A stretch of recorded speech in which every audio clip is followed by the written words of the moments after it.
Le vrai combat n'est pas contre le monde extérieur, mais contre toi-même. Beaucoup croient que leurs plus grands ennemis sont les critiques, les injustices, les barrières sociales ou les coups durs de la vie. Mais la réalité, c'est que le plus grand ennemi vit à l'intérieur de toi.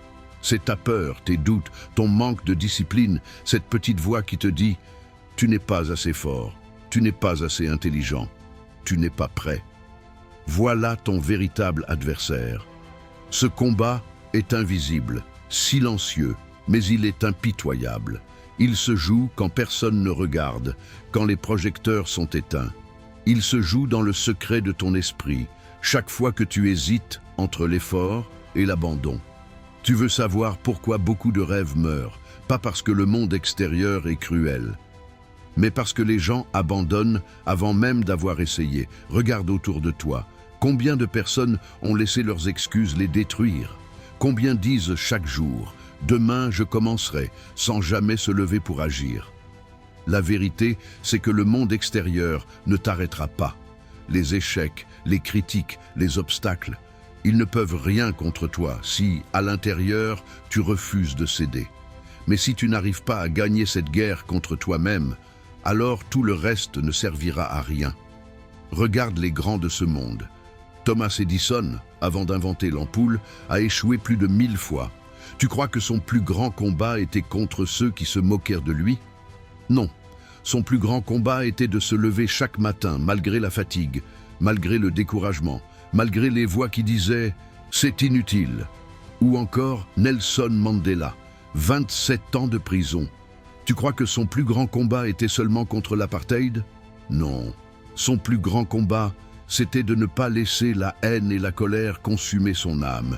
Il aurait pu sortir brisé, détruit, mais il a gagné la bataille intérieure. Et parce qu'il a vaincu son propre cœur, il a été capable de changer l'histoire. Mais ne te trompe pas, ce combat, ce n'est pas seulement l'histoire des grands hommes, c'est ton histoire, à toi.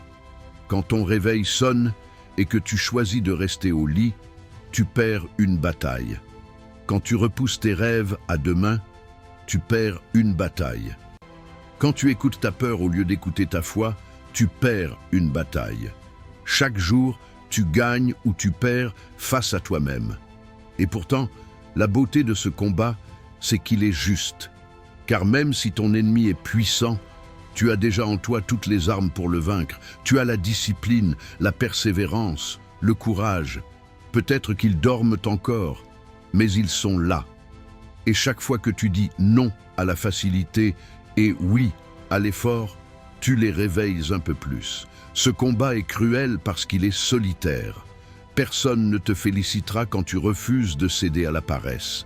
Personne ne verra les heures de travail dans l'ombre, les larmes que tu ravales, les soirs où tu continues alors que tout ton corps veut t'abandonner. Mais ce sont ces victoires invisibles qui bâtissent des légendes. Le monde extérieur ne pliera pas devant tes excuses, mais il pliera devant ta détermination. Si tu changes ton esprit, si tu domptes ton propre chaos, alors aucune tempête extérieure ne pourra t'arrêter. Tu seras inarrêtable. Alors aujourd'hui, je te lance un défi. Regarde-toi en face. Pas le monde, pas tes ennemis, toi. Es-tu prêt à gagner la bataille intérieure? Es-tu prêt à devenir ton propre maître au lieu d'être ton propre bourreau? Parce que si tu gagnes ce combat-là, tout le reste suivra. Le vrai combat n'est pas dehors, il est en toi. Et le jour où tu comprendras ça, plus rien ne pourra t'arrêter. Merci d'avoir écouté ce message. Si ces mots t'ont touché, je t'invite à aimer cette vidéo, à la partager avec quelqu'un qui en a besoin et à me dire en commentaire quel combat intérieur mènes-tu aujourd'hui, parce qu'ensemble, nous pouvons devenir plus forts. Par David Alcidor.